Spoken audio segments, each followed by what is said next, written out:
नमस्कार प्यारे विद्यार्थियों, एक बार फिर से राम की शक्ति पूजा के अगले पड़ाव, मुझे लगता है आखिरी क्लास होगी, हम इसको समझ रहे हैं, बात कर रहे हैं।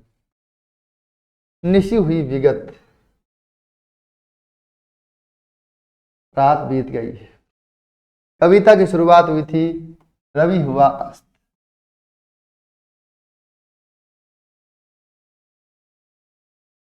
और ये कविता का अंतिम पड़ाव कहा जा सकता है, अंतिम सीन है ये।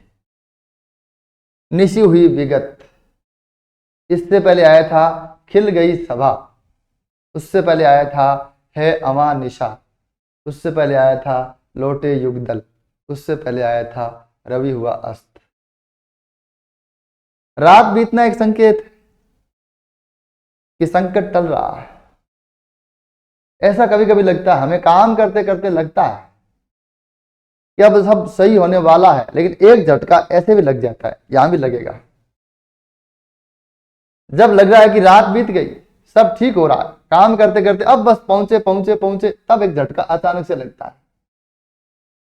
उस झटके पे भी रुकना नहीं चाहिए। ये कविता ये भी संदेश देती है, वो झटका सबको लगता है, उस झटके से भी उबरा जा सकता है, ये भी ये कविता संदेश देती है। खैर, हमने तय कर लिया था, हमने देखा था, हमने क्या तय कर लिया, हमने कुछ तय नहीं किया। हमने देखा कि राम वो शक्ति पूजा की बात कर रहे हैं और हनुमान जी के लिए आदेश, और आदेश की पालना तो हो ही जाएगी, हनुमान जी को आदेश मिला तो कोई दिक्कत नहीं है। निशी हुई विगत, नभ के ललाट पर प्रथम किरण फूटी, ये है छायावादी कवि। नभ के ललाट पर प्रथम किरण फूटी, है ना। रघुनंदन के दृग महिमा ज्योति हिरण, है नहीं सरासन आज हस्त तुणीर स्कंद, वह नहीं सोहता निविड़ जटा दृढ़ मुकुट बंद, सुन पड़ता सिंह नाद रण कोला हल अपार, उमड़ता नहीं मन स्तब्ध सुधी है ध्यान सार, पूजा परांत जपते दुर्गा दस भुजा नाम, मन करते हुए मनन नामों के गुण ग्राम, बीता वह दिवस हुआ मन स्थिर इष्ट के चरण, गहन से गहनतर होने लगा समराधन।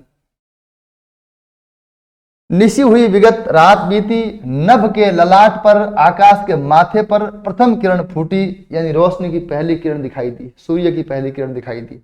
ये मानवीकरण है और ये छायावादी शैली है। नभ के, अब यहां कोई इतिवृत्तात्मक कवि होता तो वो कहता सूर्य की पहली किरण दिखाई दी, ये यूं नहीं कहते। नभ के ललाट पर प्रथम किरण फूटी, रघुनंदन के दृग महिमा ज्योति हिरण, रघुनंदन की आंखों की महिमा के समान प्रकाशमान और सुनहरी, हिरण का मतलब सोना है। यहाँ जो किरण फूटी ना, उस किरण की तुलना किससे?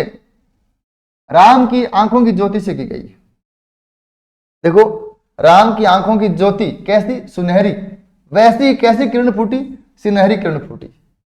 यह भी बड़ी सुंदर बात है ना। विगत, निशी हुई विगत, रात बीती, नभ के ललाट पर प्रथम किरण फूटी, रघुनंदन के दृग महिमा ज्योति हिरण, राम की आंखों की महिमा का, राम की आंखों का जो प्रकाश है, राम की आंखों की जो ज्योति है, उसके समान सुनहरी किरण फूटी, हिरण यानी सोना।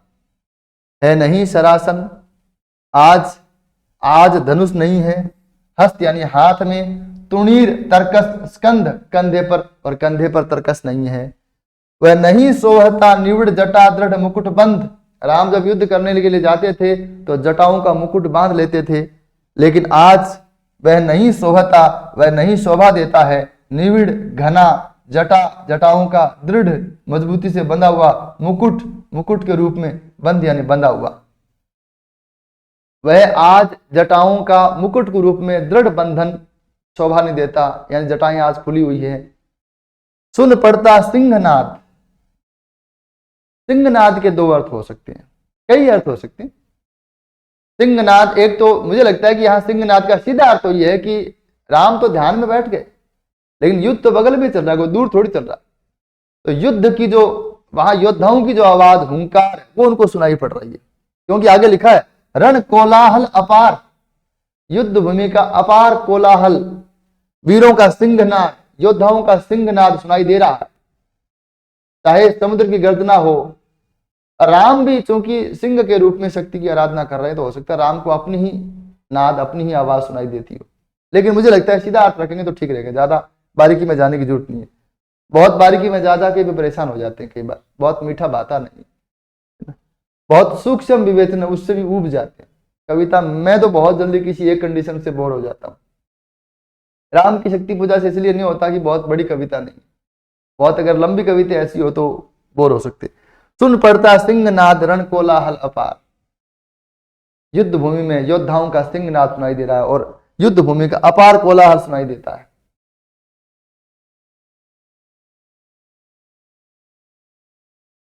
उमड़ता नहीं मन, लेकिन राम का मन उधर उमड़ता नहीं है, राम अपने ध्यान में है, स्तब्ध एक जगह स्थिर है। सुधी, सुधी का मतलब विद्वान है ना, है ध्यान धार, बड़े ज्ञानी ध्यानी होकर अपने ध्यान को धारण कर रखा है। ठीक है, सुधी, सुधी का मतलब ऐसे विद्वान या होश में भी हो सकता है, क्योंकि सुधी आए सुधी जाए इस प्रकार के अभी सुनते हैं, तो सुधी का मतलब होश भी हो सकता है। मैं थोड़ा देख लेता हूं उसको, यहाँ लिखा है श्रेष्ठ बुद्धि वाले राम, कोई बात नहीं, सुधी का मतलब विद्वान या श्रेष्ठ बुद्धि वाले राम या होश में है। ठीक है, ध्यान सार, ध्यान धार, उन्होंने अपना ध्यान है वो धारण कर रखा है, केवल ध्यान में उनका मन है। शक्ति पूजा, शक्ति के चरणों में उन्होंने अपना ध्यान लगा रखे हैं। पूजा उपरांत जपते दुर्गा 10 भुजा नाम, पूजा के बाद में दुर्गा के 10 भुजा के नाम जपते हैं। मन करते हुए मनन, मन में मनन करते हुए नामों के गुण ग्राम, मन और मनन में तो यमक अलंकार है। एक खास बात यहाँ पे देखने को मिली है कि पूजा के बाद वो दुर्गा के 10 भुजा के नाम जपते हैं, लेकिन नाम जपते जपते खाली नाम जपते नहीं है, उन नामों के जो गुण है, गुण ग्राम, उन नामों के जो गुण है उनका भी मनन करते हैं, चिंतन करते हैं। खाली कोई राम राम राम राम राम राम करे तो मरा मरा मरा मरा मरा मरा हो जाता है। राम राम कहने के साथ, प्रभु का नाम लेने के साथ प्रभु का ध्यान किया जाए, उनके गुणों का ध्यान किया जाए, यही सच्चा जाप, ये कहना चाहते हैं निराला। तो वो शक्ति के, दुर्गा के, या देख लो हमने स्पष्ट नाम ही दे दिया कि दुर्गा की पूजा कर रहे हैं वो, तो दुर्गा के 10 भुजा नाम है ना, दुर्गा का 10 भुजा का नाम वो जपते हैं, लेकिन साथ में उन नामों का, जितने नाम वो जपते हैं उनके गुणों का भी वो मनन करते चलते हैं, चिंतन करते चलते हैं। बीता वह दिवस, एक दिन बीत गया, हुआ मन स्थिर इष्ट के चरण, एक दिन तो मन को स्थिर करने में लगा। इसके ऊपर भी बहुत सारी बातें हो सकती है, लेकिन वो परीक्षा उपयोगी नहीं है। बीता वह दिवस, हुआ मन स्थिर इष्ट के चरण, एक दिन में तो मन इष्ट के चरण में स्थिर हुआ है। ये झटके से कोई 5 मिनट में बैठे और सिद्धि प्राप्त कर ले, ऐसा नहीं। गहन से गहनतर होने लगा समराधन, आराधना का जो युद्ध है ना, आराधना का जो युद्ध है वह गहरे से गहरा होने लगा। आराधना की खास बात है, जितनी आप ज्यादा सिटिंग दोगे उतना ज्यादा भाव गहरा होता जाता है। पहली बात तो लगातार फोकस करते हुए किसी काम में लगने का मतलब ये होता है कि उसके परिणाम ज्यादा है। ठीक है, तो 2-3 कोई, एक तो नभ के ललाट पर प्रथम किरण है ना, ये मानवीकरण है। निशी हुई विगत, निराशा के समाप्त होने की एक संकेत है। ठीक है, यहां तक कविता है अमा निशा से रवि हुआ अस्त से निशी हुई विगत तक की यात्रा। देखें आप कविता को देखें तो हिरण का मतलब सोना, और ये जो सूर्य की पहली किरण की तुलना राम की आंखों की ज्योति से की है, ये भी रूपक अलंकार है। सिंहनाद वीरों की गर्जना हो सकती है। मन और मनन में सहभंग यमक है, और समराधन शब्द का मतलब है सम्यक आराधना, ये ज्यादा ठीक शब्द है। उचित आराधना वो और ज्यादा गहरी होने लगी। ठीक है, अब आगे देखिए। क्रम से हुए पार राघव के पंच दिवस, चक्र से चक्र मन चढ़ता गया ऊर्ध्व निरलस, कर जप पूरा कर एक चढ़ाते इंदिवर, निज पुरुष चरण इस भांति कर रहे हैं पूरा कर। यहां एक खास बात है कि शक्ति की आराधना में योग साधना का समावेश निराला के साथ द्वारा किया गया। मैंने कबीर आदि को पढ़ाते समय ये बताई है बात, ये जो रीढ़ की हड्डी है इसमें 6 चक्र होते हैं। ठीक है, नीचे नीचे कौन सा चक्र है? मूलाधार, जहां जीवात्मा रहती है, कुंडलिनी मारे 4.5 हाथ का गोल घेरा डाले, कुंडलिनी सांप की तरह रहती है, उसका मुंह नीचे की ओर होता है, जिसको बोलते हैं अधोमुखी। जैसे ही परमात्मा में ध्यान लगाते हैं, समाधि शुरू करते हैं, उसका मुंह ऊर्ध्वमुखी हो जाता है। ठीक है, फिर मूलाधार के बाद में जो नाभि से नीचे जो एक चक्र आता है उसको बोलते हैं स्वाधिष्ठान। स्वाधिष्ठान के बाद में आता है मणिपूरक। मणिपूरक के बाद में आता है अनाहत। अनाहत के बाद में आता है विशुद्ध जो कंठ में होता है। फिर यहां त्रिकुटी में आता है आज्ञा चक्र। फिर ऊपर आता है सहस्रार, ये 7वां है। यहां तो परमात्मा का निवास ही है। 1 2 3 4 5 6 7, 7वां। तो देखो यहां क्या करें, कभी क्रम क्रम से हुए पार राघव के 5 दिवस। राघव के क्रम क्रम से लगातार एक के बाद एक के बाद राघव के 5 दिन हो गए। चक्र से चक्र मन चढ़ता गया ऊर्ध्व, ऊपर की ओर, निरलस, बिना किसी आलस्य के। चक्र से चक्र यानी पहले दिन इस पे, दूसरे दिन इस पे, तीसरे दिन इस पे, चौथे पे इस पे, 5वें पे इस पे। 5 दिन में यहां पहुंच गए विशुद्ध चक्र में राम। ठीक है, चक्र से चक्र मन चढ़ता गया ऊर्ध्व यानी ऊपर, निरलस, बिना किसी आलस्य के। कर जप पूरा कर एक चढ़ाते इंदिवर। कर जप का मतलब क्या है? कर जप का मतलब हाथ से जाप करना। देखो जाप करने के लिए एक तो माला होती है जिसमें मणके होते हैं। कई लोग हाथ में माला नहीं रखते, वो हाथ में ही गिनते हैं। माला गिनी जाएगी, हाथ में गिनी जाएगी, हाथ से गिनते हैं वो। तो कर जप उसको बोलते हैं। तो यहाँ कर, इसका अर्थ अलग है, इसका अर्थ अलग है। इसका अर्थ है करना और इसका अर्थ है हाथ, तो यमक अलंकार होता है। कर जप पूरा कर एक चढ़ाते इंदिवर। हाथ की माला को, एक माला को पूरा कर लेते तो एक नीला फूल, एक नील कमल चढ़ाते। निज पुरस्चरण, पुरस्चरण जप की एक प्रक्रिया का पूरा होना है। मुझे लगता है कि जैसे 108 मणकों की माला होती है तो एक माला पूरी करेंगे तो एक पुरस्चरण माना जाएगा। जप की एक निश्चित प्रक्रिया का एक क्रम पूरा होना पुरस्चरण कराते हैं। निज पुरस्चरण इस भांति रहे हैं पूरा कर। इस प्रकार निराल राम है वो अपने पुरस्चरण को पूरा कर रहे हैं। ठीक है, आगे देखिए। षष्ठ दिवस आज्ञा पर हुआ समाहित मन। देखो छठा दिन आया और छठा चक्र कौन सा है? ये आज्ञा चक्र, इसलिए लिखते हैं कभी। षष्ठ एक खास बात यह है कि जैसे हमने पहले चर्चा की होगी शायद, कि दोनों तरफ 2 नाड़ियां होती है, ईड़ा, पिंगला और बीच में होती है सुषुम्ना। ये तीनों समानांतर रूप से ऊपर चलती है कुंडली के साथ साथ, ईड़ा, पिंगला और सुषुम्ना। दाएं बाएं का मुझे अभी आइडिया नहीं है क्या है, लेकिन दाएं बाएं साइड में रहती है ईड़ा पिंगला नाड़ी और बीच में रहती है सुषुम्ना नाड़ी। ये तीनों समानांतर रूप से चलती है, लेकिन ये तीनों आज्ञा चक्र में जाके मिल जाती है। ये तीनों नाड़ियां आज्ञा चक्र में जाके मिल जाती है। तो हम ये कह सकते हैं कि परमात्मा की प्राप्ति तो सहस्रार में पहुंचने पे होती है। यहां पहुंचेंगे, यहां तालु के ऊपर ब्रह्मरंध्र में पहुंचेंगे तब परमात्मा की प्राप्ति होती है। लेकिन आज्ञा चक्र में ही आदमी के मन में हलचल मिलनी शुरू हो जाती है। परमात्मा से साक्षात्कार का बिल्कुल ये निकटतम अनुभव है। इसलिए आज्ञा चक्र को त्रिवेणी भी कहा जाता है, क्योंकि यह तीनों नाड़ियां मिल जाती है। तो राम जब आज्ञा चक्र पे पहुंच गए तब बहुत निकट हो गए। यहां आकर साधक को बड़ा कंट्रोल करना पड़ता है, बड़ी हलचल तेज हो जाती है, मतलब बहुत अनेक प्रकार की गतिविधियां भीतर ही भीतर होनी शुरू हो जाती है। इसलिए कहते हैं चढ़ षष्ठ दिवस आज्ञा पर हुआ समाहित मन। छठे दिन आज्ञा चक्र पर मन चढ़कर समाहित हो गया। छठे दिन मन कहां पहुंच गया? आज्ञा चक्र में पहुंच गया। प्रति जप से, एक एक जप से खिंच खिंच होने लगा महाकर्षण। एक एक जप से खिंचाव महसूस होने लगा, महाआकर्षण महसूस होने लगा, भीतर कुछ घटित घटने लगा। संचित त्रिकुटी पर ध्यान, त्रिकुटी दोनों बाहों के बीच का स्थान है ना, आईब्रो के बीच में। संचित त्रिकुटी पर ध्यान, द्विदल देवी पद पर। यह बड़ी सार्थक पंक्ति है। देखो एक बात तो खास ये है कि ये जो सब चक्र है ये सारे कमल की पंखुड़ियां हैं। जैसे मूलाधार है वो 4 पंखुड़ी का कमल है ना, स्वाधिष्ठान शायद 10 का है, फिर आगे 12 का, 16 का, ऐसे करके अलग अलग ये कमल है सारे के सारे।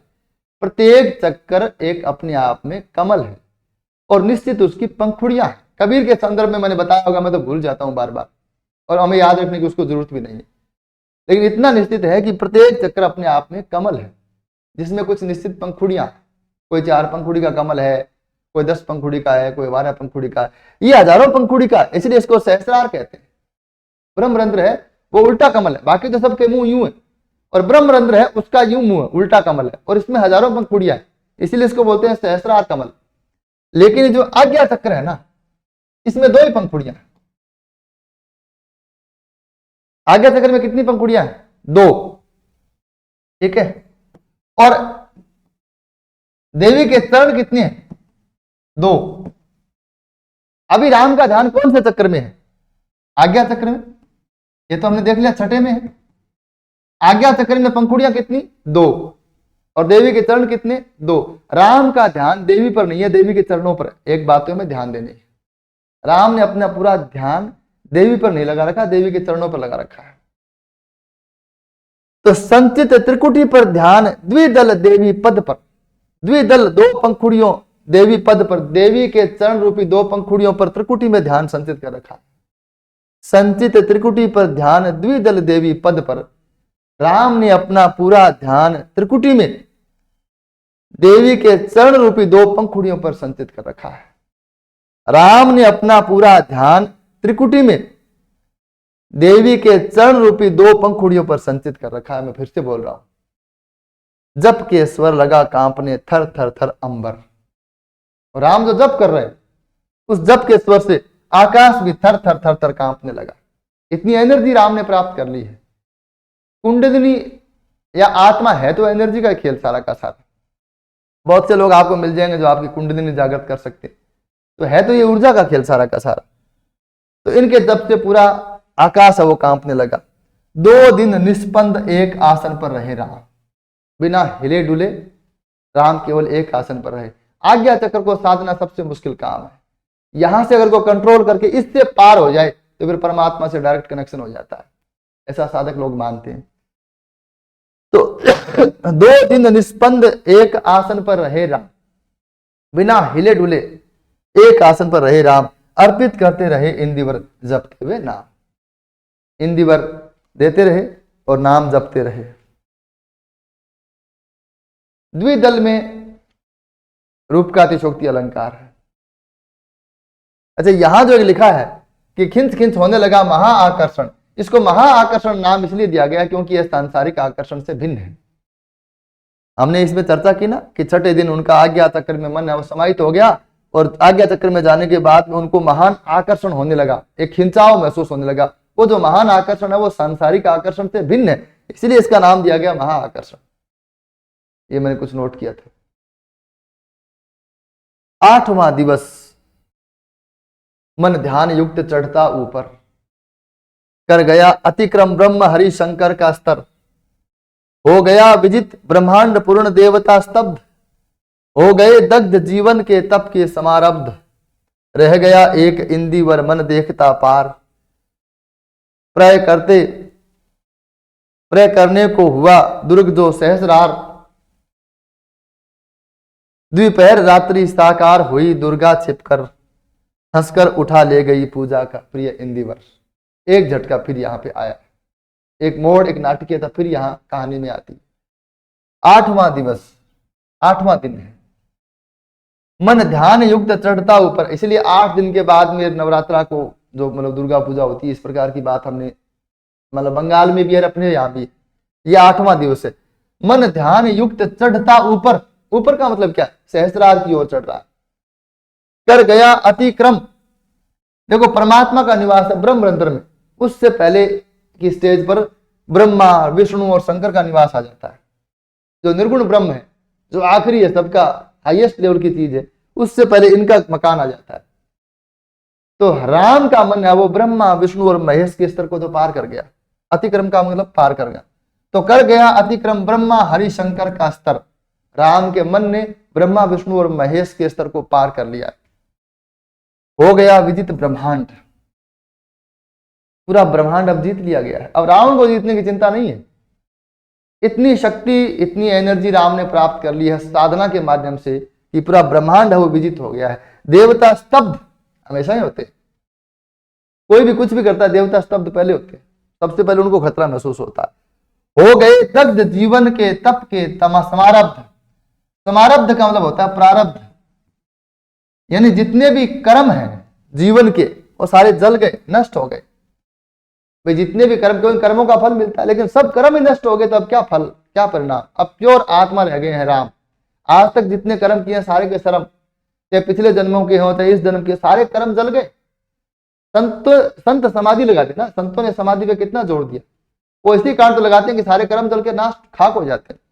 हो गए दग्ध जीवन के तप के समारब्ध, जीवन के जितने भी तप, जितने भी कर्म, जितने प्रारब्ध पूर्व जन्मों में किए गए, इस जन्म में किए गए, सारे के सारे कर्म नष्ट हो गए। अब केवल एक आत्मा बची है, रह गया एक इंदिवर, अब केवल एक नीलकमल शेष रह गया है।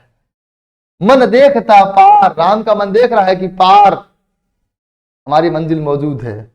प्रय, प्रय करने का मतलब प्रयाण करना या पहुंचना। प्रय करने को हुआ दुर्ग जो सहस्रार। अब राम का मन है वो पार देख रहा है और पहुंचने वाला है। कौन सा दुर्ग? सहस्रार। सहस्रार के दुर्ग यानी ब्रह्मरंध्र पर राम का मन पहुंचने वाला है। इसके लिए दुर्ग शब्द का प्रयोग है। उसके लिए आलोचक बताते हैं कि एक तो दुर्ग, पहली बात तो एक ऐसा किला, एक ऐसा गढ़ जो सहस्रार है उसको दुर्ग कहा गया है। दूसरा दुर्ग उसको इसलिए कहा गया कि इसमें जैसे दुह प्लस ग, तो ग का मतलब गमन और दुह का मतलब मुश्किल, जहां जाना बहुत मुश्किल। तो दुर्ग का मतलब, कई लोगों ने यह भी कहा है कि निराला यहां दुर्गम की बजाय दुर्ग शब्द का प्रयोग कर दिया है छंद के हिसाब से, तो यहां दुर्गम भी हो सकता था। लेकिन कहने का मतलब सहस्रार, तो सहस्रार को किसी दुर्ग की तुलना की जा सकती है, उपाधि दी जा सकती है, कोई बड़ी बात। और सहस्रार दुर्गम भी है, ये बात भी सत्य है। तो यहां दोनों ही बातें ध्यान रखनी है अपने को। रह गया एक इंदिवर, रह गया केवल एक नीलकमल, और मन देखता पार, मन अब पार देख रहा है। जैसे कोई आदमी किसी मंजिल की तरफ बढ़ रहा हो, सामने दिखाई दे रही है, ये रहा, बस अब पहुंचने वाले, है ना। प्रय करने को हुआ दुर्ग जो सहस्रार, सहस्रार दुर्ग पर प्रयाण करने के लिए राम है वो उद्यत हो रहे हैं, तैयार हो रहे हैं, बस पहुंच ही गए ऐसा लगता है। द्विपहर रात्रि, आधी रात की बात। ऐसा भी माना जाता है कि साधना की सिद्धि वो आधी रात को होती है, दोपहर को होती है। द्विपहर रात्रि, दोपहर रात्रि, आधी रात की बात है, आधी रात हुई है। साकार हुई दुर्गा छिपकर, दुर्गा छिपकर साकार हुई। बड़ा विरोधाभासी अलंकार है यहां पर। फिर वो आई लेकिन छिपकर आई। हंसकर उठा ले गई पूजा का प्रिय इंदिवर, एक फूल जो सबसे प्रिय रह गया था नीलकमल, वो हंसकर उठा ले गई। क्यों उठा ले गई? क्योंकि राम की परीक्षा लेनी है। साधना में जो बाधाएं उनको हम आम तौर पर परीक्षा ही कहते हैं। परीक्षा है क्या? परीक्षा बाधा ही तो है कि फलानी जगह आपको पहुंचना है, नहीं भाई पहले यहां रुको और यहां बताओ तुम लोग क्या हो और क्या नहीं हो, परीक्षा दो पहले, परीक्षा में पास, आगे जाओ। असल में जितनी बाधाएं जीवन में वो सारी की सारी परीक्षाएं हैं। बहुत बार हमारे जीवन में अनेक प्रकार की ऐसे लगता है कि हम इतने घिरे हुए क्यों हैं, मेरे साथ ही ऐसा क्यों हो रहा है, ऐसा हम सोचते हैं। तब हमें सोचना चाहिए कि वास्तव में ये हमारी परीक्षा है। ये बुरा दौर है, ये बीतेगा, लेकिन बीतेगा तब जब हम सहज प्राण संयमित आवेग रहित रहित होकर साधना करेंगे, आराधना करेंगे, अपने कर्म में लगे रहेंगे, तब वो दिन बीतेंगे। खैर आपने देखा कि आधी रात के समय राम अब पहुंचने वाले थे सहस्त्रार में कि शक्ति है वो अपना पूजा का फूल उठा के ले गई।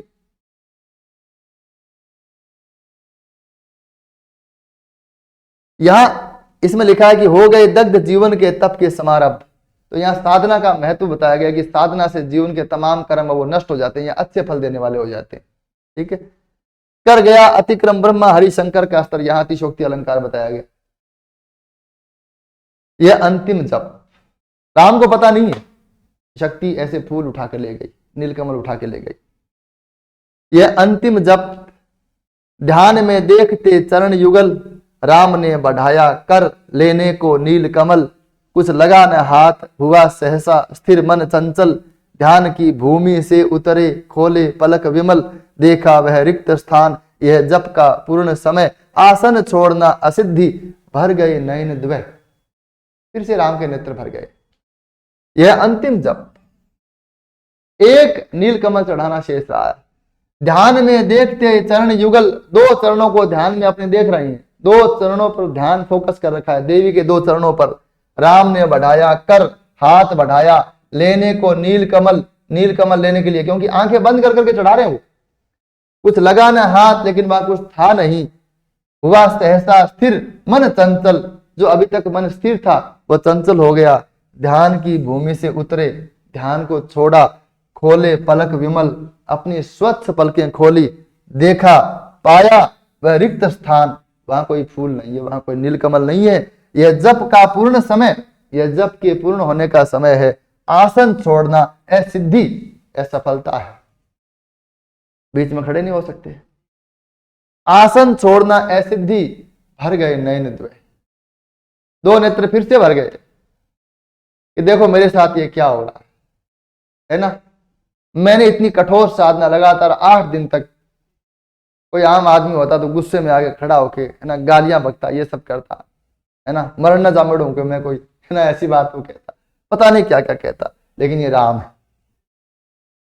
दिक जीवन को जो पाता ही आया विरोध, दिक साधन जिसके लिए सदा ही किया शोध, जानकी हाय उद्धार प्रिया का हो न सका, वह एक और मन रहा राम का जो न थका। जो नहीं जानता दिन नहीं जानता विनय, कर गया भेद वह माया आवरण प्राप्त कर जय, बुद्धि के दुर्ग पहुंचा विद्युत गति हत चेतन, राम में जगी स्मृति हुए सजग पा भाव प्रमन। दिक जीवन को जो पाता ही आया विरोध, राम कहते हैं मेरे जीवन को धिक्कार है जो हमेशा विरोध ही पाता आया। दिक साधन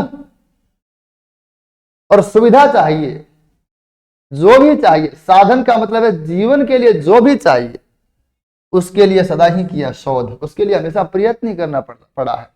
जीवन के लिए जो भी जरूरी हो, साधन केवल सुविधा नहीं है, साधन मानवीय साधन भी है, हमारे रिश्ते नाते सब, प्यार प्रेम सब, जीवन के लिए जो भी चाहिए वो सब साधन है, लेकिन उसके लिए हमेशा ही शोध करना पड़ा।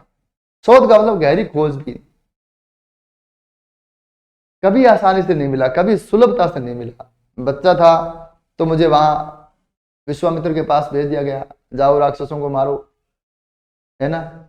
उसके बाद में फिर जब राजमुकुट देने की बारी आई तो राजमुकुट नहीं, वनवास मिला, कोई बात नहीं, है ना। जंगल में ठीक ठाक टाइम पास कर रहे थे, वहां सीता का हरण हुआ, उसमें भी प्रयास कर रहे थे, लक्ष्मण को शक्तिबाण लगा, उसमें भी प्रयास कर रहे थे, सब काम कर रहे थे, शक्ति उधर आ गई, उसका भी निमेड़ा इधर कर ही रहे हैं, अपने सब काम कर रहे हैं। आज सब कंप्लीट हो रहा है, सब पाने को है, साधना पूरी होने को है, एक नीलकमल नहीं है। कभी न कभी आदमी थकता ही है, कभी न कभी आदमी को लगता है कि मैं ही हूं क्या मरने के लिए, मेरे साथ ही ऐसा क्यों होता है। दिक जीवन को जो पाता ही आया विरोध, मेरे जीवन को धिक्कार है, अपने आप को धिक्कार है। इससे पहले धिक्कारा तो विभीषण ने, तो राम ने सोचा ही नहीं, धिक्कार। विभीषण कहते हैं दिक राघव दिक, राम कहते हैं कोई बात नहीं, तू क्या बोल रहा, मुझे तो कुछ लगा नहीं, लेकिन यहां राम खुद को धिक्कार रहे। अब बड़ा अंतर है, अभी तक राम ने अपने आप को धिक्कारा नहीं, अपने जीवन पर अपने आप को धिक्कारने का मतलब है आदमी आत्महत्या की ओर बढ़ता है कि व्यर्थ है मेरा जीवन, क्या करूंगा जी के।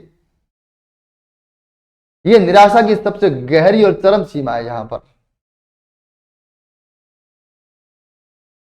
यहां यह पंक्ति परीक्षा में आती है कभी कभी और पूछा जाता है कि इसमें निराला का आत्म संघर्ष व्यंजित हुआ, तो ऐसा ही निराला के साथ उनका जीवन भी इसी तरह संघर्ष झेलता हुआ है। और मुझे लगता है कि राम से भी ज्यादा संघर्ष निराला ने किया होगा, क्योंकि साधन के लिए शोध और जीवन में विरोध, ये तो निराला के जीवन का महत्वपूर्ण अंग है। तो प्रश्न कभी कभी सीधा, मेरे जैसे मैंने पेपर दिया तो उसमें प्रश्न आया था कि भाई यह पंक्ति में, इस पंक्ति में किसका संघर्ष व्यंजित हुआ है, तो व्यंजित निराला का हुआ है, दिखाई तो राम का दे ही रहा है। भाई किसकी बात हो रही है, राम की बात हो रही है, लेकिन व्यंजना किसकी तरफ है, निराला की खुद के आत्म संघर्ष की। तो दोनों बातें ध्यान रखनी है। जानकी हाय, सीता का नाम लेते कहते हैं हाय सीते, उद्धार प्रिया का हो न सका, प्रिया यानी प्रेमिका, जानकी को मतलब पत्नी नहीं प्रेमिका मानते हैं वो। उद्धार प्रिया का हो न सका, तुम अब तुम्हारा उद्धार नहीं हो सकेगा। यहां तक राम को बड़ी निराशा होती है, लेकिन अचानक फिर से ये राम है, और जो आदमी लगातार डटे रहेगा वो पाएगा, निश्चित बात है। वह एक और मन रहा राम का जो न थका, लेकिन राम का एक मन और भी है जो कभी थकता नहीं। निराशा से निराशा भरे हुए वातावरण में भी एक आशा की किरण खोज लेता है। विपरीत से विपरीत परिस्थितियों में भी अपने अनुकूल कुछ न कुछ पाकर उस डोर को पकड़कर आगे बढ़ता है। वह राम का मन है जो कभी थका नहीं है। उपाय मिलता है निश्चित रूप से। वह एक और मन रहा राम का, वह कौन सा मन जो इस मन से भिन्न है, जो कभी थकता नहीं, जो कभी न थका, जो नहीं जानता दिन, जो दीनता नहीं जानता, जो नहीं जानता विनय। विनय का मतलब ये नहीं कि विनम्रता नहीं जानता, विनय का मतलब झुकना है ना। यहां विनय का मतलब हो गया झुकना, जो झुकना नहीं जानता। कर गया भेद वह माया आवरण प्राप्त कर जाए।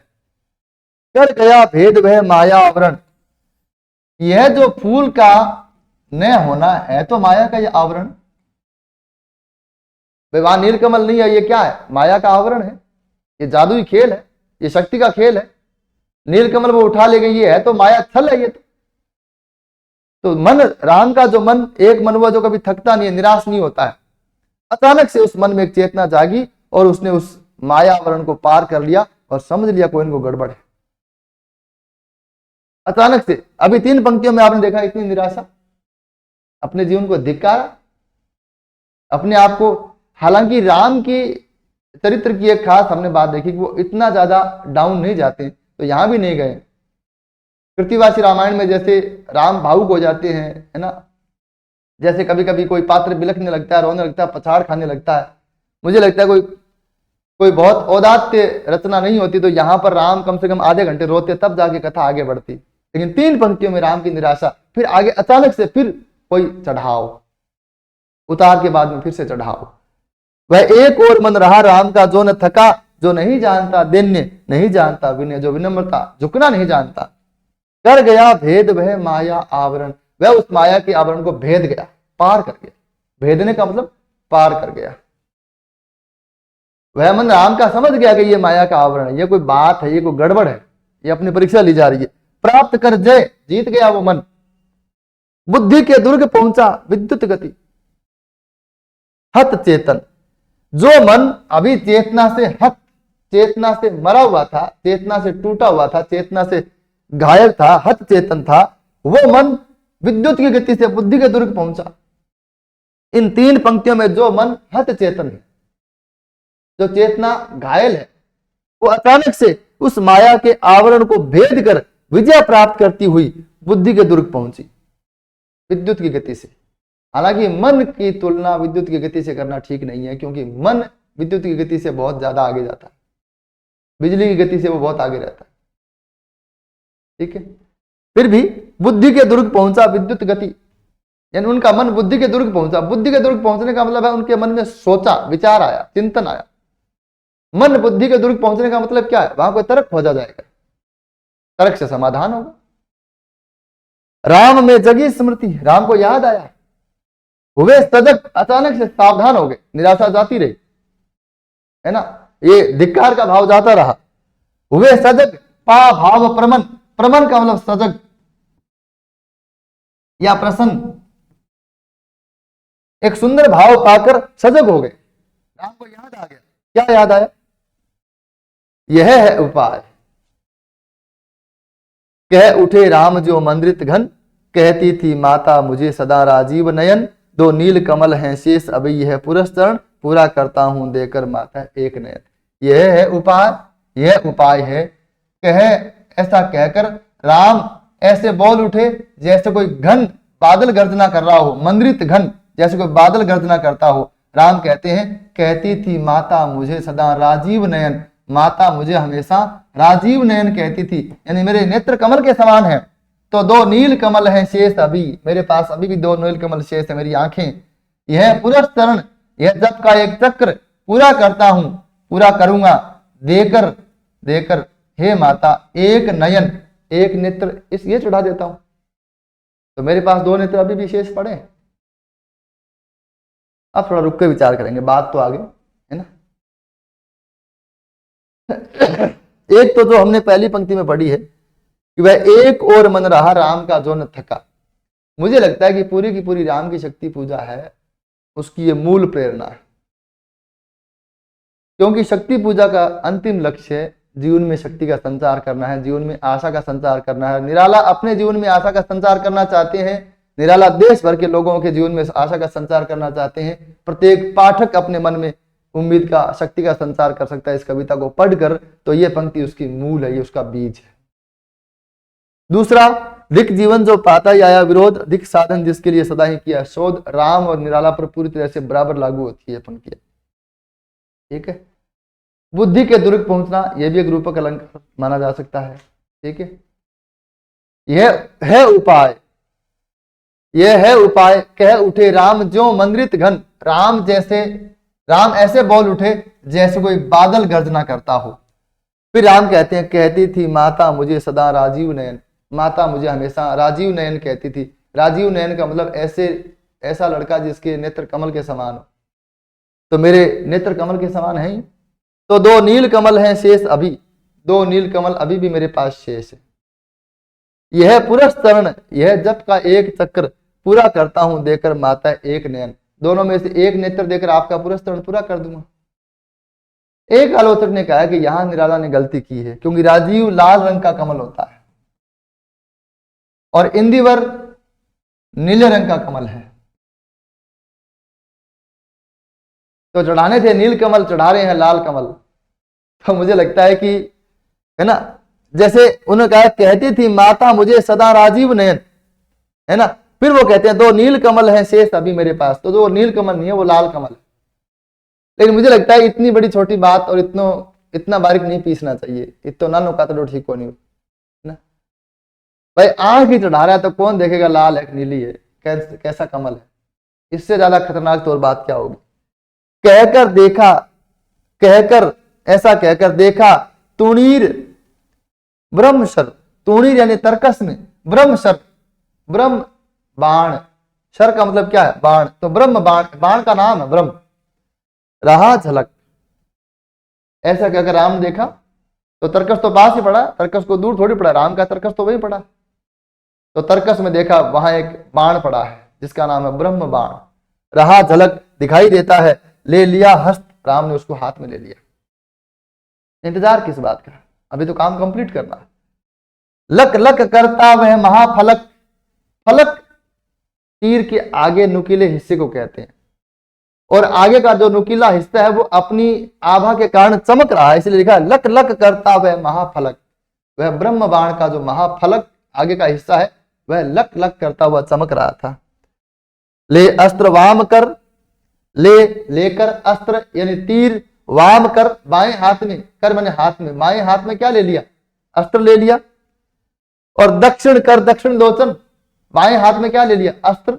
और दाहिने हाथ में दाहिना लोचन, है ना, एक हाथ में यूं पकड़, जैसे आई ड्रॉप डालते हैं ना वैसे ही आंख निकालेंगे तो आंख को ऐसे खोलना पड़ता है।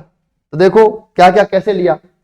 ले अस्त्र वाम कर, बाएं हाथ में तीर पकड़ा, और दक्षिण कर, दाहिने हाथ में दक्षिण लोचन, दाहिना नेत्र खोला। और ले, ऐसा लेकर अर्पित करने को उद्यत हो गए। सुमन, सुमन का मतलब पुष्प।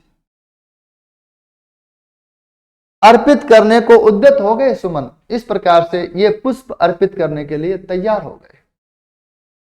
सुमन का कोई कोई अर्थ कहते हैं कि सुंदर मन, ये भी हो सकता है कि अपने अच्छे मन के साथ, मन के सुंदर भाव के साथ नेत्र अर्पित करने के लिए तैयार हो गए। तो सुमन में यूं करें तो प्रश्लेष अलंकार भी हो सकता है। ठीक है। जिस क्षण बंध गया भेदने को दृढ़ निश्चय, कांपा ब्रह्मांड हुआ देवी का त्वरित उदय। साधु साधु साधक धीर धर्म धन धन्य राम, कह लिया भगवती ने राघव का हस्त था। जिस क्षण यह बात निश्चित हो गई कि अब तीर आंख में चलेगा और आंख निकलेगी, बंध गया बेधने को दृढ़ निश्चय, दृढ़ का मतलब नेत्र, नेत्रों को बेधने का दृढ़ निश्चय जिस समय राम का बंध गया, कांपा ब्रह्मांड, पूरा ब्रह्मांड उस समय कांप गया। हुआ देवी का त्वरित उदय, यह सब त्वरित होता है, सत्वर, त्वरित, सत्वर, शीघ्र आदि शब्दों का प्रयोग खूब किया निराला ने, कविता को ढीला नहीं पड़ने दिया। देवी का तुरंत उदय होता है, क्योंकि यहां तो एक क्षण की भी देर हो जाए तो राम का तो बहुत नुकसान हो जाएगा। देवी का त्वरित उदय हुआ। साधु साधु, बहुत अच्छे, वेरी गुड वेरी गुड। ने कहा। ये कौन कह रहा? शक्ति कह रही, साधक धीर, हे धैर्यवान साधक, घबराए नहीं तुम, तुम्हारे जैसा धैर्य नहीं देखा। साधक धीर। विवेक के बाद अगर कोई सच्चा साथी हमारा है तो वो धैर्य। मैं बार बार इसको देखता हूं। सबसे पहला विवेक, ये बल बुद्धि ये सब बाद में आते हैं। बुद्धि भी तभी काम करती है जब आदमी धैर्य से काम ले, है ना। धैर्य खोजे तो बुद्धि फिर टकरा जाती है। तो विवेक के बाद में सबसे ताकतवर चीज जो किसी के साथ हो तो वो धैर्य हो जाता है। और मुझे लगता है कई आदमी अकेले धैर्य से काम चला लेते हैं, धैर्य के साथ बैठे रहते हैं तो यूं ही चीजें सही हो जाती है, अपने आप पड़ी पड़ी सही हो जाती है। साधु साधु, है ना। कई बार एक चुटकुला आता है ना कि समस्या सामने आके खड़ी होगी तो साली को खड़ी रहने दो, अपने आप बैठ जाएगी, थक जाएगी तब। तो ऐसा भी होता है, कभी कभी समस्या बैठ भी जाती है। तो साधु साधु साधक धीर, हे धैर्यवान साधक, धर्म धन्य धन्य राम, कि हे राम तुम धर्म रूपी धन हो, तुम धन्य हो। धर्म धन, धर्म रूपी वैभव, धर्म के साक्षात रूप हो तुम, धन्य हो। कहे, इस प्रकार से कहे, लिया भगवती ने राघव का हस्त था। ऐसा कहकर राम ने, भगवती ने राम का हाथ पकड़ लिया। भगवती ने दुर्गा शक्ति राम का हाथ पकड़ लिया। यहां बहुत कठिन भाषा, बहुत कठिन क्लिष्ट शब्दावली का प्रयोग निराला ने नहीं किया, जरूरत नहीं है क्योंकि समय नहीं है। पाठक जब तक समझे तब तक तो राम की आंख निकल सकती थी, इसलिए बहुत जल्दी जल्दी में साधु साधु साधक धीर धर्म धन धन्य राम, कह लिया भगवती ने राघव का हस्त था। ओहे मालिक, धर्म धन में रूपक अलंकार है, अलंकार भी बताने पड़ते हैं।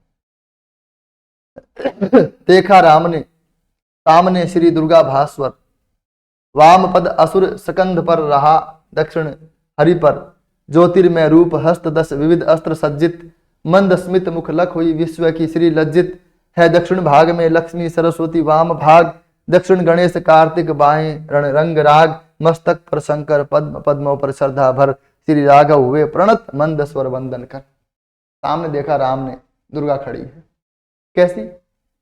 अब दुर्गा का जो स्वरूप है वो यहां पे वर्णन किया गया। देखा राम ने सामने श्री दुर्गा, शोभा दे रही है दुर्गा, शोभामान दुर्गा। भास्वर, भास्वर का मतलब आभा युक्त। भास्वर का सीधा अर्थ तो ये होता है जो मतलब प्रकाशमान हो, तेजस्वी हो, ठीक है।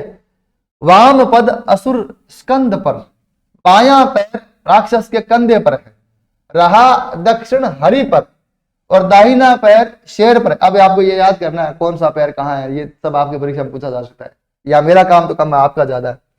ज्योतिर्मय रूप, दुर्गा का रूप कैसा है? प्रकाशमान है। हस्त दस, 10 हाथों में विविध अस्त्र सज्जित, विभिन्न प्रकार के अस्त्र सजे हुए। कौन से हाथ में कौन सा अस्त्र है, ये अच्छी बात है या नहीं आया, ये गनीमत है। मंद स्मित मुख, मुख पर मंद मंद मुस्कुराहट, लख, इसको देखकर हुई विश्व की श्री लज्जित। दुर्गा के इस रूप को देखकर विश्व की श्री, श्री का मतलब शोभा, संसार का पूरा सौंदर्य लज्जित हो गया। इसको देखकर, दुर्गा के ऐसे रूप को देखकर संसार का पूरा सौंदर्य लज्जित हो गया। है दक्षिण में लक्ष्मी, दाहिनी ओर उनके कौन है? वो भी फैमिली आई, पूरा बैकग्राउंड लेके आई है। दक्षिण में लक्ष्मी, दाहिने में उनके लक्ष्मी विराजमान है। सरस्वती वाम भाग और बाएं भाग में सरस्वती है। दक्षिण गणेश, इधर दक्षिण में गणेश भी है, केवल लक्ष्मी नहीं है, दाहिनी तरफ गणेश भी है। कार्तिक बाएं ओर है। रण रंग राग, युद्ध के रंग में रंगे हुए, रण रंग राग, है ना, क्योंकि कार्तिकेय बड़े योद्धा माने जाते हैं, माइथोलॉजी में देवताओं में सबसे बड़े योद्धा माने जाते हैं, सेनापति माने जाते हैं। तो इधर बाएं तरफ कार्तिक जो युद्ध के रंग में लगे हुए हैं, मस्तक पर शंकर विराजमान। बस यहां पूरा हो गया, पूर्ण विराम आया है। ये दुर्गा का स्वरूप है। पद पद्मों पर, चरण कमलों पर रूपक अलंकार है। श्रद्धा भर, मन से श्रद्धा भरते हुए श्री राघव, श्री राम हुए प्रणत, झुक गए। प्रणत का मतलब झुक गए। मंद स्वर, मंद मंद स्वर में वंदन कर, वंदना करते हुए, बहुत धीरे धीरे स्वर में वंदना करते हुए राघव देवी के चरणों में झुक गए। भली आई तो आ तो गई, है ना, होगी जे होगी जे हे पुरुषोत्तम नवीन, कह महाशक्ति राम के वदन में हुई लीन। ये राम की शक्ति पूजा की अंतिम लाइन। होगी जय तुम्हारी ही विजय होगी। हे पुरुषोत्तम नवीन, हे पुरुषों में उत्तम और नवीन। नवीन का मतलब है, नवीन बहुत गहरी चीज है। नवीन मतलब नया, नया आदमी। नया कैसे? साधना के बाद में नया हो गया। ये वही आदमी है जो रवि हुआ अस्त वहां हमने देखा था, है अमा निशा हमने देखा था, निशाहंधकार हमने देखा था, मित्र पर विजय होगी न समर हमने देखा था, कुछ बूंद ढलके पुनः दृग जल हमने देखा था, है ना, गिरे दो मुक्ता दल हमने देखा था, भर गए नयन द्वय हमने देखा था, दिक जीवन जो पाता ही आया विरोध हमने देखा था। वो सारे पीछे छूट गए। ये अब नया राम है, ये पुरुषोत्तम नवीन। आदमी शरीर से नया नहीं होता, मन से नया हो जाता है। अब नई शक्ति का संचार उसमें हो गया है, तो इसलिए कहा हे पुरुषोत्तम नवीन, कह महाशक्ति राम के वदन में हुई लीन। ऐसा कहकर महाशक्ति राम के मुख में समा गई। मुझे लगता है कि निराला कविता को यहां समाप्त कर रहे हैं। अब राम, मैंने पहले ही चर्चा की थी कि नए तो युद्ध हमने देखा और नए युद्ध बाद में हम देखेंगे। देवी ने कह दिया तो अब जीत तो राम की है। कवि का मकसद राम को युद्ध जिताना नहीं है, राम के युद्ध में, राम के मन में, राम के चित्त में युद्ध जीतने की शक्ति का संचार करना है। निराला को कोई मतलब नहीं है युद्ध जीते नहीं जीते, लेकिन वो इतनी शक्ति से भर जाएं कि अब युद्ध जीत ही लेंगे। शक्ति से भर जाएंगे तो युद्ध फिर जीत ही लेंगे। इसलिए निराशा में आशा का संचार करना इस कविता का वास्तव में एक सीधा और सीधा फंडा है। निराशा में आशा का संचार करना, है ना, और मतलब हारे हुए थके हुए जीवन में शक्ति का संचार करना, यही इस कविता का अंतिम उद्देश्य है। बाकी कविता पर बात हम करेंगे, ठीक है। बहुत सारे संदर्भों में बात हो सकती है, कुछ स्लाइड के माध्यम से हम इसकी चर्चा करेंगे एक अलग से वीडियो में। आज के लिए इतना ही, धन्यवाद।